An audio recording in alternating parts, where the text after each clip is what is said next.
All right, Sarah and Brandon, thank you so much for joining me on the Paesanos podcast. Thank you. We're very excited to be here. Yeah, thanks for having us.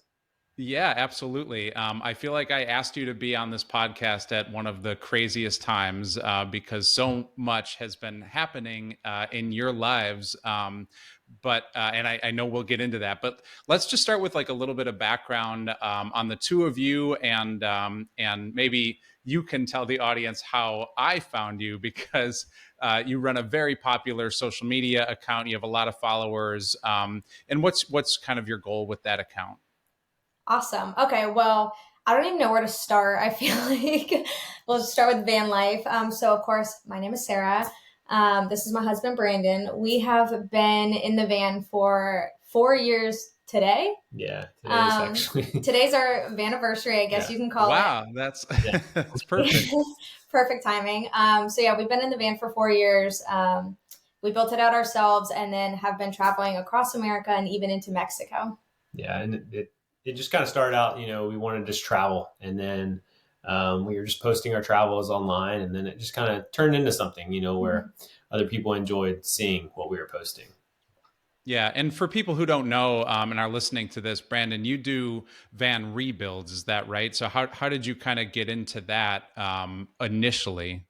So initially, we were on the road, and I just needed money, really, and I really enjoyed building out our van. And then I helped my brother build out his van, and I've helped a few other people like install windows and fans. And I was like, really enjoy doing that. And so I posted something on the van page on Facebook to see if anybody needed help, and uh, people reached out, and I realized there was a niche for that, and more people wanted me to help them out, and then we just kind of did that. Yeah. Since that happened, and so Yeah. now it's just kind of turned into this whole thing where that's primarily where I make my money, and so I've really enjoyed that. Got Well, lucky. and from what I've seen, just as someone who's followed along, you're really good at it. I mean, the Thank you. the work that you do is beautiful and unique, and it's a natural fit, obviously, into the Yeah, social media side. thank you. Um, so Absolutely. the reason that I wanted to have you guys on, and a couple reasons. Number one, because I think I reached out a while ago about just promoting a product through your accounts Mhm. because you have a large following and obviously a pretty niche audience, which in the marketing world, we love stuff like that. Yeah. And but I wanted to talk a little bit about just kind of the role that the internet plays in your lives, because it's so interesting to me that you guys seem to be always online. You're Mhm. constantly posting, Mhm. and even the times where like a day might go by or a half a day might go by, you seem like almost apologetic for it. Like, well, don't Right. worry, we'll. Yeah. And so like, um, let's start by just like sort of in your own words, how do you feel the internet plays a role in your lives and in the way you just kind of go about day to day? Oh man, yeah. I mean, ever since we kind of, let me just say, we didn't think this would ever turn into like a career, and that wasn't Hmm. our initial goal. But I found that once it kind of did become come work for us, um, it just encompassed our life to a point where, not in a bad way, but it was to a point where even just the little mundane things like cleaning, like if I'm sweeping the floor, I'm like, how can I turn this into content? Yeah. Like it's almost like it's just constantly in the back of your head being like, okay, how could we be working? How could we be creating? And so I was telling him that it just, I'm sure, having a 9 to 5, you get to kind of turn off your brain at the end of the day. But when you're content creating, you always have to kind of be on top of it and always thinking Yeah. about what's the next move, what's the next piece we're gonna make. So it's And do you definitely. feel like, I mean, like your day to day stuff, you're saying that kind of dictates like, how do I turn this into content? Do you feel sometimes that like having the followers that you do also puts pressure on how you spend your time? Like, is it ever the other way around where you're like, I have to make content, and so I'm gonna sweep the floor now or something, like, Oh, for sure. And that's Yeah. another big thing I think we struggle with is turning it off because when we really need to, let's say like the past couple months, needing to kind of step back to heal and stuff like that, it's almost hard to turn it off. And so, yeah, when we do kind of have like a week without content, we do feel bad. And it's like, oh, people are waiting for us. And when realistically, it's like, they're people too. And usually they understand. So it's kind of nice, but we do come on being like, I'm so sorry we've been gone, and, having to work on that is definitely something we've been working on. Yeah. Yeah, Brandon, and I think, and from what I've observed, it seems like Sarah does a lot of the posting, and you're doing, as you talked about, the van rebuilds and stuff Right. like that. So how does that play into the work that you're doing, or do you do a lot of the posting and I just don't see it as much? So I'm kind of behind the scenes, like with YouTube, I do the editing for that, and Yeah. I'll help with certain reels and stuff, edit those together, certain things that I shoot. So it's very minimal, but I'm there in the background. It used to be more. We used to be more together, but recently I've been taking on more builds, and so that's kind of like encompassed most of my time. And content seems to do better when it's just her. And so, but yeah, so that's basically it. Sure. Well, and you two were married a few years ago, I think. And as you're talking about this kind of happened and you didn't expect it to, have you had conversations in your relationship and in your marriage about how often you post, or about the role that these accounts play in your lives? Because you share a lot of big moments, vulnerable moments. The most recent, well, there's a lot that's been happening recently. But I think about Ziggy, one of your dogs, going through cancer treatment, and that kind of forced you to drive all the way back across the country and get him to a comfortable place. And as a dog owner and a dog lover myself, I know how difficult that must be, and how hard it must be to just then turn around and share it with 60,000 plus people. So what are those conversations like when you talk about sharing those things and taking your personal lives and putting it in front of the world in some ways? Yeah, I mean, honestly, I will say, as I feel like a lot of people do at the beginning, we struggled to set those boundaries of when to post and how to post, and like when is a camera in your face? When is the camera in your face? Yeah, and so I know at the beginning there was sometimes where it was like, hey, like I don't feel comfortable that you posted that. And so, being in a relationship and creating content together, I think it's insanely important to communicate and keep communication open, and at least run it by them. Be like, hey, this is my idea. What do you think? Is that too much? Should we, like adjust it, whatever it may be. And so I feel like that was the biggest thing that kind of helped us was communication and just being open with each other and how we feel about certain things being posted. So. Making sure we're on the same page of the idea and what's being produced. Yep. Yeah, totally. And I imagine it's one of those things too, where, and I mean, I can't imagine really like what your comments must be like, or what your direct messages must be like. I'm sure that brings up a lot of stuff too. If people either don't like something that you posted, or, react to it in a way that you didn't expect. Is that something that happens, and how do you deal with that as well? Yeah. So Sarah doesn't really like reading comments on things because that's fair. It holds more weight with her, but I read them. I just feel like I have to. I can brush them off, I think, a lot easier. And I kind of laugh at the negative ones more so than actually take it to heart. I guess it's more entertaining that way. Yeah. Which is nice, because then he reads me the nice comments and the funny comments. Right. Yeah. So I can sift through and filter, and let her know, that people actually enjoyed the content we're producing. But when it comes to direct messages and stuff, I know like that can be, and I'm going to stick to the Ziggy topic just because that is one that's most recent. Sure. I think that's really hard when you're going through a hard time, having people messaging you with negative things about it, which you'd think that they wouldn't have anything negative to say, but they find it. Yeah. And just kind of, it's just, I don't know. It's really tough, and having to separate myself from that. And then that does cause us to put maybe like a wall, not a bad one, but like a wall up of like, okay, what are we going to actually post? And that kind of filters out what we actually put up, because if it is a sensitive subject, I don't want to hear anything else. I'm already going through a hard time, so I don't want to hear that stuff. So you don't want to make yourself more vulnerable by putting out super vulnerable stuff. Yeah, but it's tough because we do want to share. It's just, then you have those bad apples who. Yeah, because it's nice because the support is great. Like when we do have those vulnerable times and people reach out and, with that support, it's awesome. So it's hard to, it's all about balance.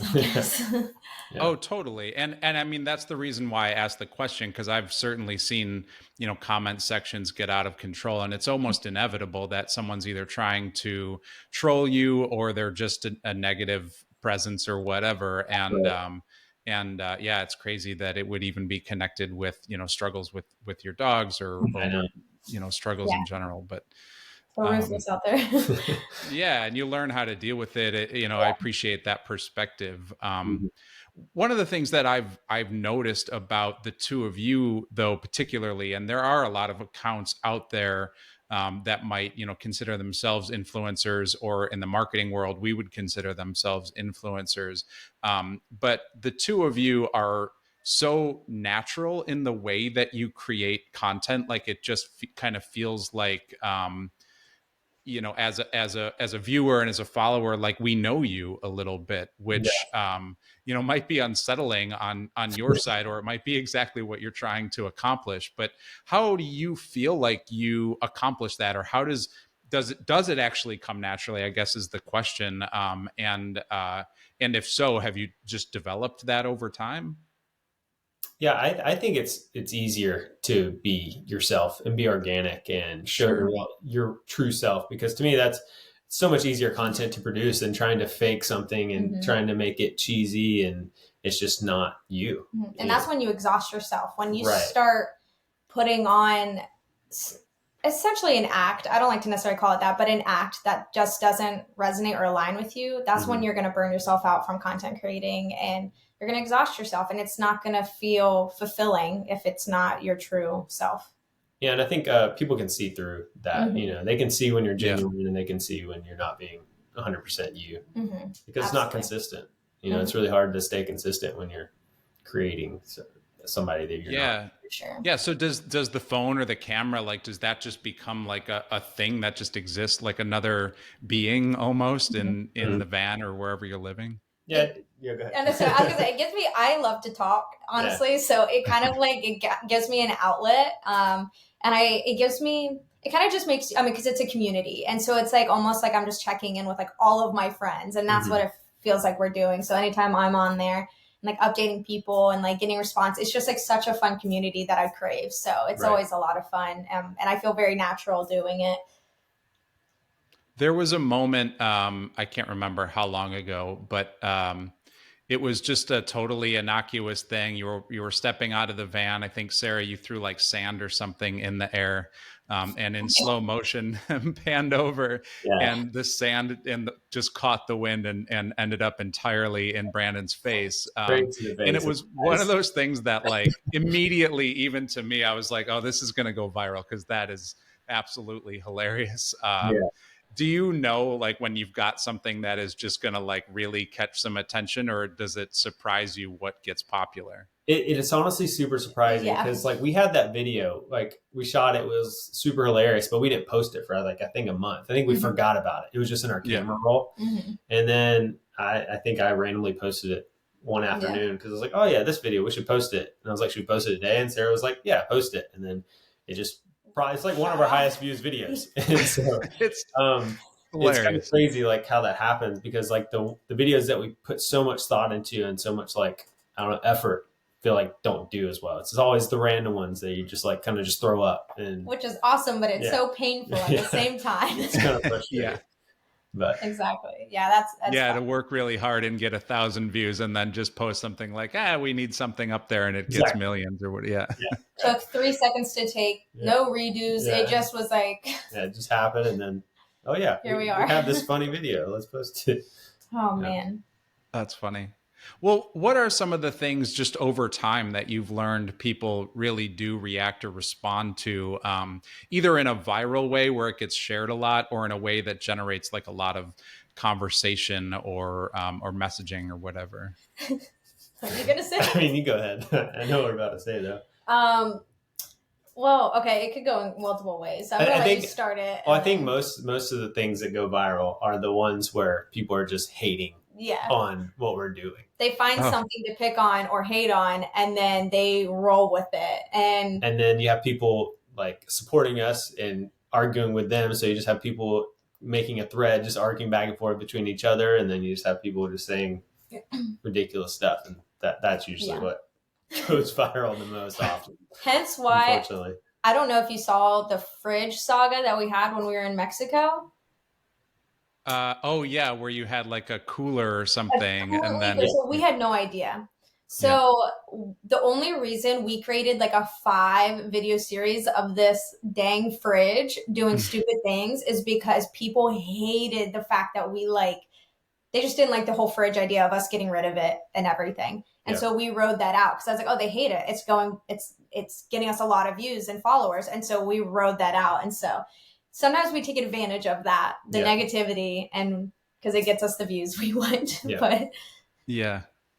Well, and this being a podcast about internet culture, I'm just so curious about, what does get engagement, but also how you as content creators think and feel about that. And it's interesting to hear that you lean into it a little bit, Mhm. for the views and stuff. But you know, um how do you feel about it? Like Mhm. what when you really sit back and think about like, oh, the negative stuff is what Yep. engages a lot of Mhm. people. Does it like change or skew your perception on either what you're doing or just sort of like the internet culture we live in general? Absolutely. I feel like we've talked about this so many times how it's kind of frustrating how, you know, it takes a negative thing for it to go viral. I don't like that. It just brings a Hmm. lot of negativity onto the internet in general. And so I Hmm. mean, that's why we kind of lean into it because that's like, okay, we either let it affect us, or we make not make fun of it, but make fun out of it. Right. It's like let's Yeah. let's keep the humor going about it. But unfortunately, do we love that things mostly go viral because it's negative? Not so No. much. Yeah, we'd rather our, hard effort, like when we Hmm. take a beautiful like video of like where we're at or something, or something where we have something to give, like when we're like, Hmm. check out this spot and here's some tips for this, we want that, because people can get something from it. So we much prefer content like that, Absolutely. Hmm. to get more traction, but Hmm. for some reason Yeah. it just Yeah. doesn't. Yeah. Has that been happening with, I mean, I know you mentioned connecting with Ziggy particularly and even being surprised at some of the negativity around that, but you also made a major announcement recently that you're selling the van that everyone's Yes. been following for Yeah. years. What's been the reaction to that? And how did you arrive at that decision?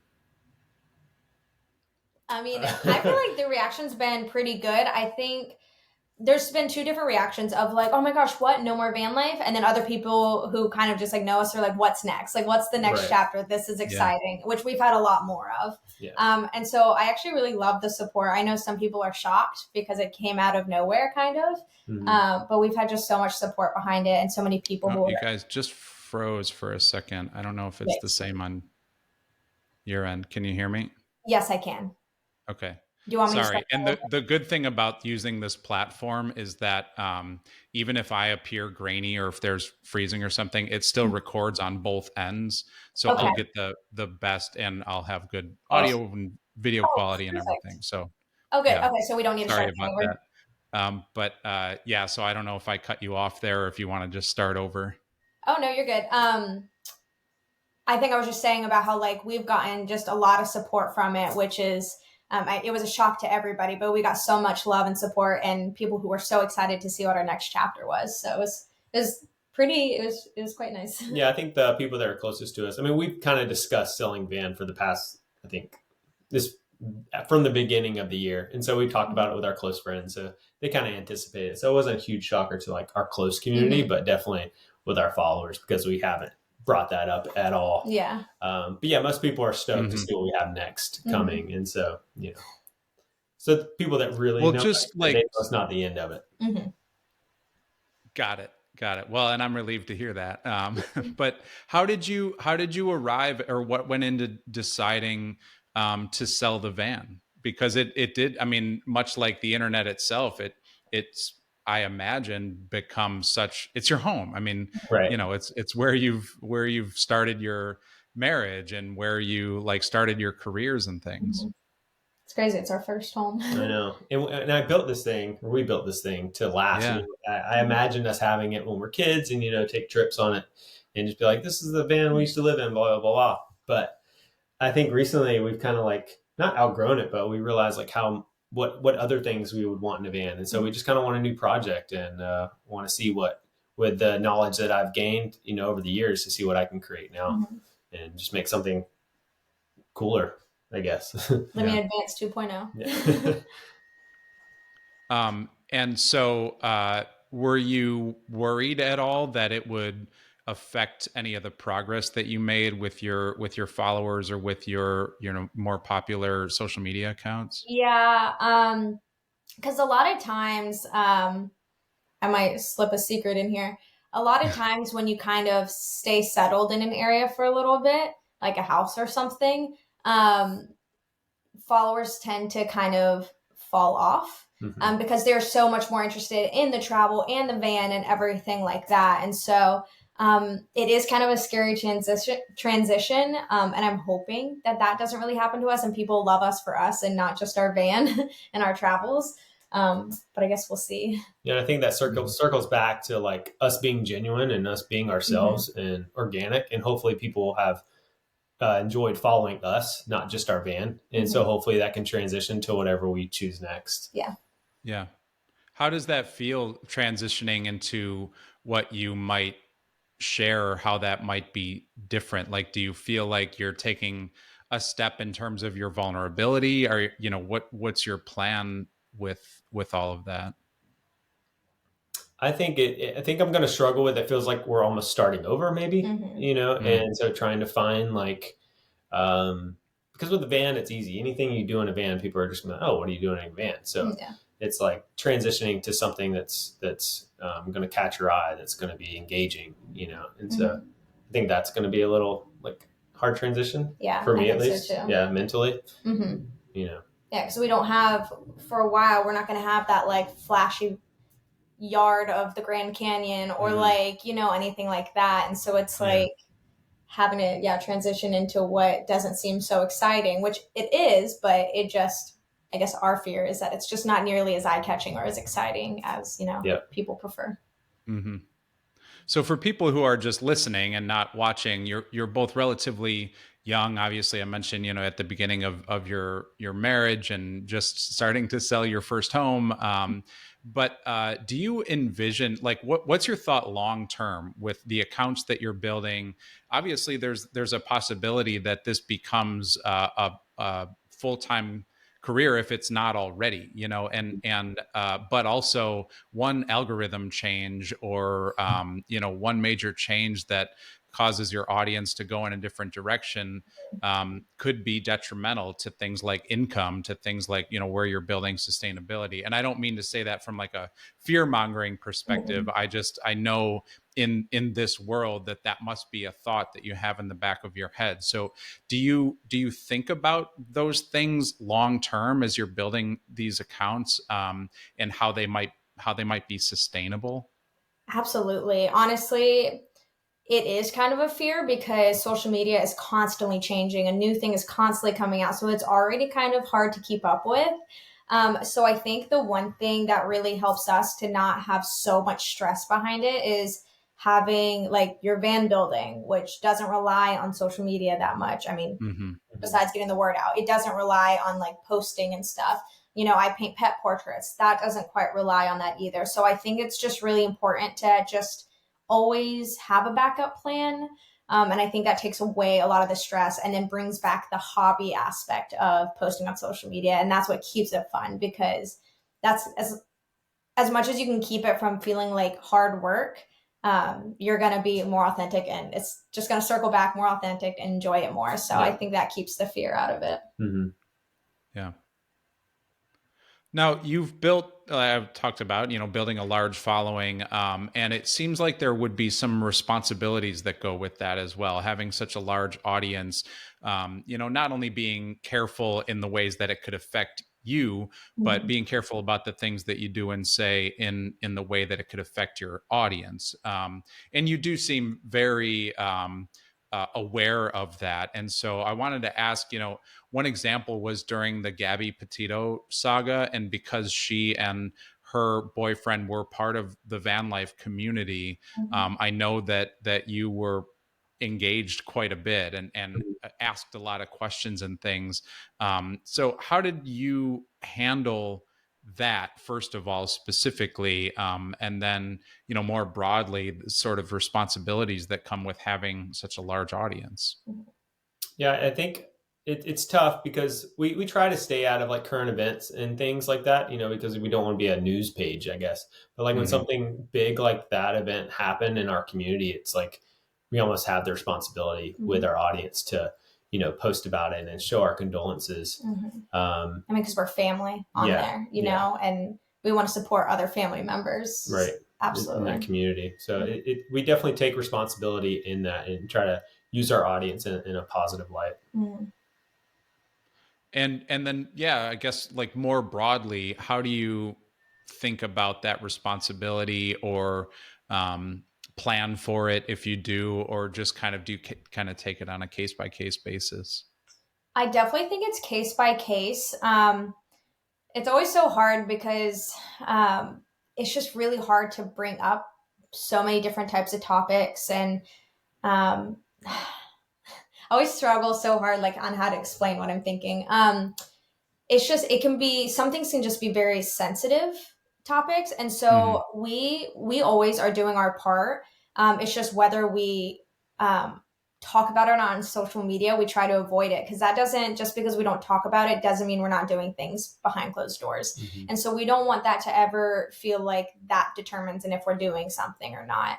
And so we kind of try to keep that personal stuff to ourselves instead of kind of flaunt it, if that makes sense. Or throw our opinion on a certain matter. What's going on. Yes. Yeah. And obviously in the Gabby Petito case, we're going to support that 100%. In other cases, it's, we like to kind of like filter out and do it case by case on what we post about. I know you mentioned earlier that you had those discussions early on about like, oh, I wasn't comfortable that you posted that, or that kind of thing. And so now that you are in more of a rhythm, or you've had some of those conversations, are there things that you've decided are just like never going to be posted on the account?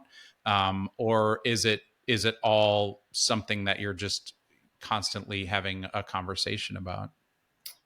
I think it's definitely like a conversation, because, I can't think of anything that we're not posting like this anymore or something like that. Yeah, I think it's more of like, we're not going to post about it yet, but we will when we're kind of done healing from it or working through it or whatever it is. And we're usually open to post it. It's just a little bit later. Yeah. And then like, if we're at a certain location for a few days and we take a bunch of video, it's like, I'll post something. And then Sarah's like, why did you post that right now? We're still here. And so it's like, we try to like delay our posts. And so, something like that, where like once we leave a place, then we'll post about it so that we don't have random people showing up, finding our location. So do you get recognized in public?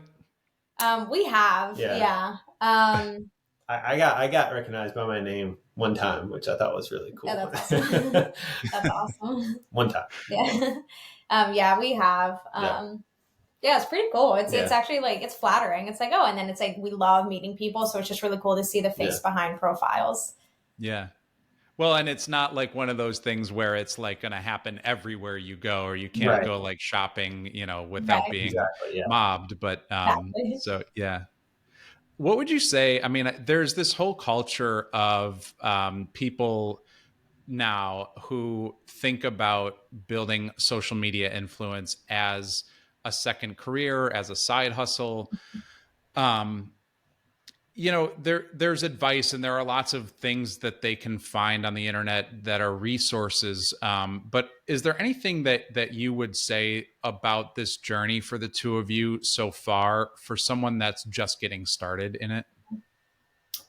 Oh, honestly, being authentic with every single post, because when you're authentic, like I think that's when things will come to you, is when you're really truly being yourself.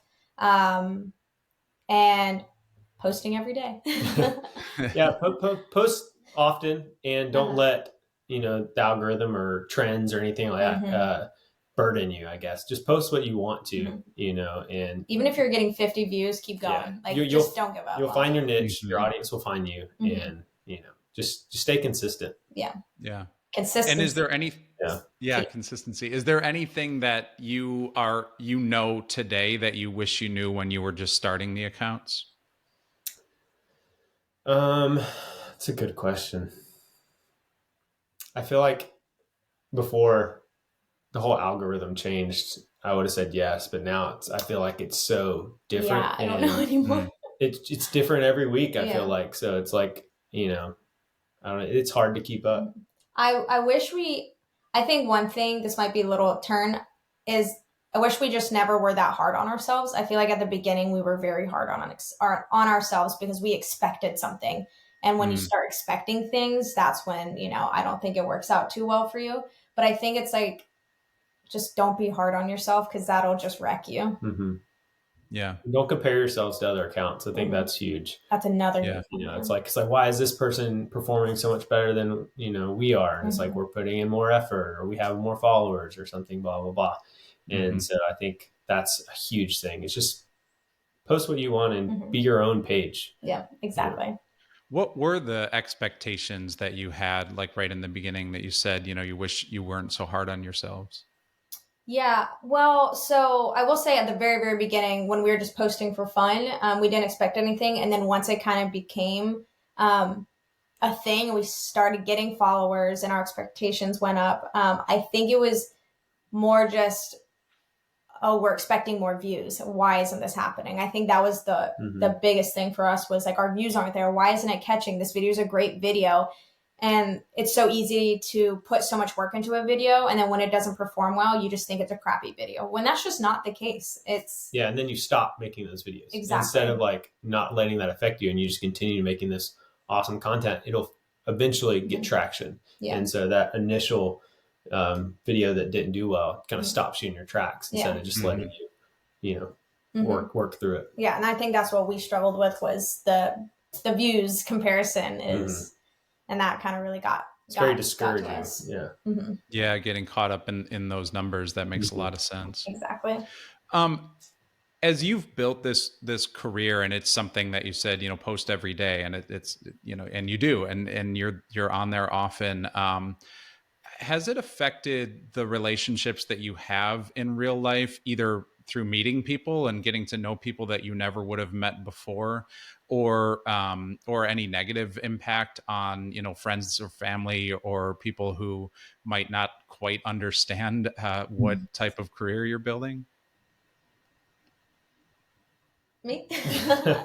um, um, well, okay, so we talked about this, and we loved, I think the biggest thing about social media, I'll just start over. The biggest thing about social media is it gave us the opportunity to meet so many different people that we would have never crossed paths with. People who we find out are very similar to us, people who we find out are actually not even close to similar with us, but we get along with them really well. It's just a really cool community, and the ability to meet all these people have been amazing. Now, when it comes to family, I actually feel like they all handled it really well. I don't think any, at least on my side, I don't think anyone even bat an eye at it. They're like, okay, like, sounds good. I think Full support. maybe, I think maybe a few were just like, college is a little bit cooler, but whatever. And so I don't know. I think it was a smooth transition for us. I don't feel like anybody gave us any. Yeah. I mean, yeah, they know who I am. I'm a free loose spirit, cannon, yeah. free spirit. So they're like, we're just not going to question her anymore. Interesting. And do they have opinions on what you post and why? I mean, I'm sure they do, but I don't think they express it. But I mean, I think for the most part, it's like supportive, though. They enjoy seeing where we go and what we're doing. Yeah. What about, like, from a larger perspective? we've learned a lot about the impact and influence of social media on our lives, on our society. We've seen there are documentaries out there like The Social Dilemma. There are things that talk about, phone addiction and social media addiction. Do you, well, what are your thoughts on that, first of all? I think it's a huge problem. I think that's what's really hard is setting a boundary for yourself. Because obviously we do it for work, we have to be on our phones, and it can be frustrating. But just setting a boundary, and then like when you're done with work, get off your phone. And so I definitely think it is a huge problem right now. And it's kind of tough because we're creating content and we're almost kind of like aiding in it because we are putting stuff on social media. But our goal anyway for Living in Advance was to inspire people to get outside and to do things. And so though we are kind of like feeding into it, we're hoping to still inspire people to maybe get off their phones and then go enjoy this earth. Yeah. Yeah. It does make it really difficult though, because like she said, we're not always on our phone, but when we're working, we're on our phone, filming, we're editing. And then we're also, we need to be on our phone to find the audio that's trending or the skit that's trending or what's trending.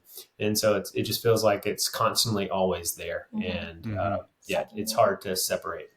And then when it comes to, we're at an awesome place and we want to experience it, but we also want to create through it. So it's like, what do I want to do? Do I want to just put down my phone and experience this, or do I want to experience and put a little work? That way we have something to post. And so there's always that dilemma, and there's always this fine line of experiencing things and then also being behind your phone. Yeah. What's the role of, like, you both, Sarah, you make artwork, and Brandon, you're building vans. Like, does working with your hands and working with tangible objects feel like it brings you out of that a little bit? Like, are those things helpful to you?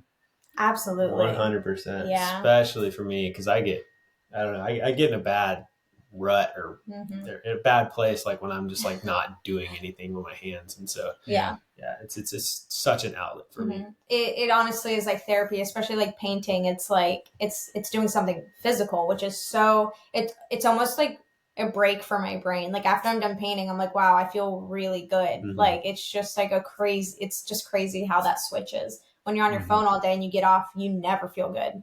Yeah. There's no way. And so I'm way more irritable if I've been on my phone for a few hours a day. And then but if I'm working with my hands and I get done with a project, I'm euphoric because I'm like so stoked on how it came out. I'm such in a better mood. Yeah.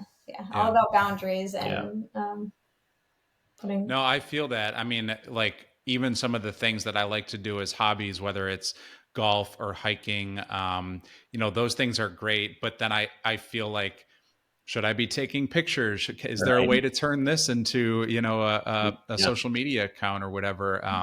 And it's hard to like balance those things. I mean, because it doesn't exist unless you post it on your story.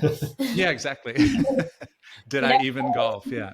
Well, then it's also like we'll find ourselves, we'll go do something really awesome and we'll just like do it and not have our phones, and we'll have an awesome time. Then we'll get back and be like, dang, we have nothing to post for the next few days. It's like, we at least picked up our phone once. And so it's like, and you're like, why am I thinking like that? It's like, I should be glad that I just experienced it. But then you're also like, man, missed out on the work opportunity. Yeah, work opportunity.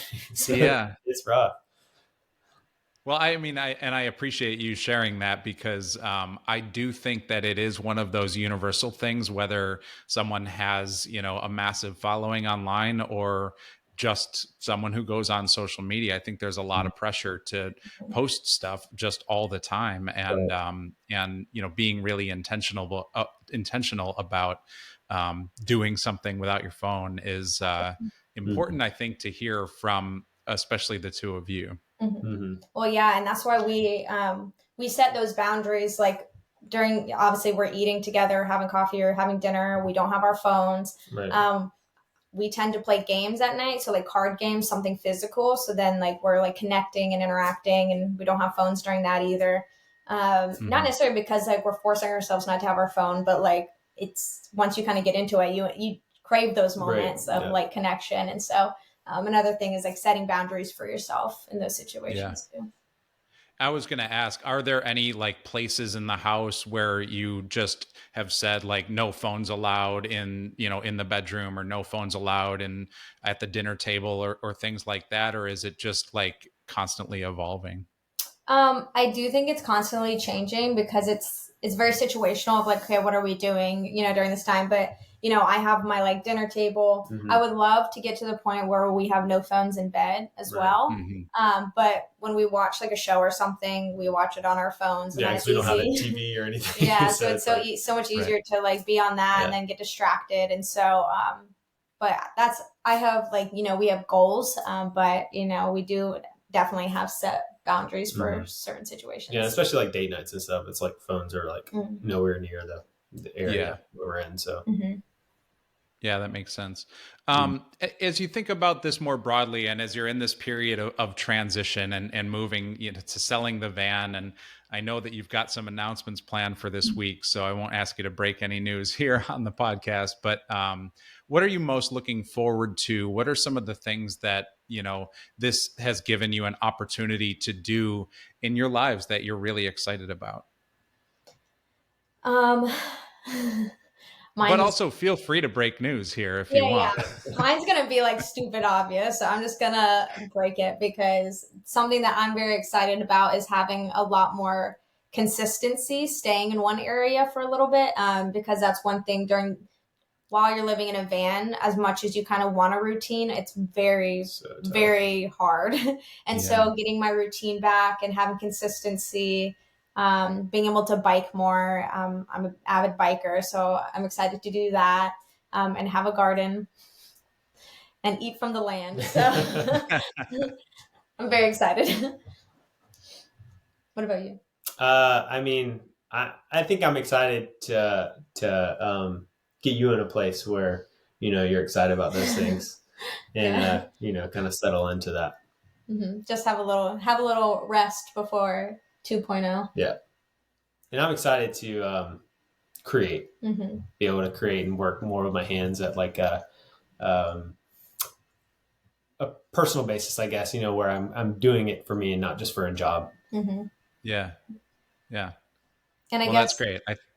sorry. No, please. I guess like the biggest thing we're excited for is having somewhere for Ziggy to kind of just relax and retire.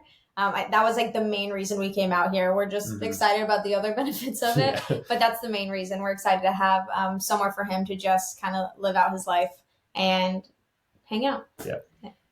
Yeah. Awesome. Well, I really appreciate the time that you spent today. I think some of these insights are so important, especially from people who are doing the thing that so many others want to do. Building an influence online, being very consistent with good, positive content, and I appreciate how much work that takes, and how much comes up as a result of living life that way. Is there anything else that you wanted to share, anything else that you wanted to kind of talk about in terms of the role that the internet has played in your lives so far?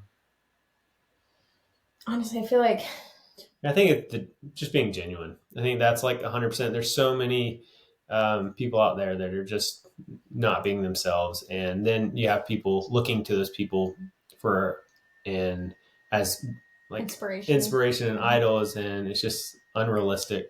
And so I just think it creates bad role models, And so I think just being genuine and being yourself, being organic. Yeah. I think that's so important. And that's how we keep, because I mean, with so much coming out, like AI and stuff, there's a lot of untrustworthy things these days. Yeah. And so constantly going back to, your authentic self, I think that'll always win. Well, thanks so much. The accounts that people can follow are Living in Advance. And now is a good time to start following, because it's, Brandon, you mentioned almost feels like starting from scratch for the two of you, but we know there's a lot behind it, and there's a lot that's led up to where you're at today. So I'm excited to see what's next. Awesome. We're excited too. We appreciate it. Thank you for the support. Yeah, thank you.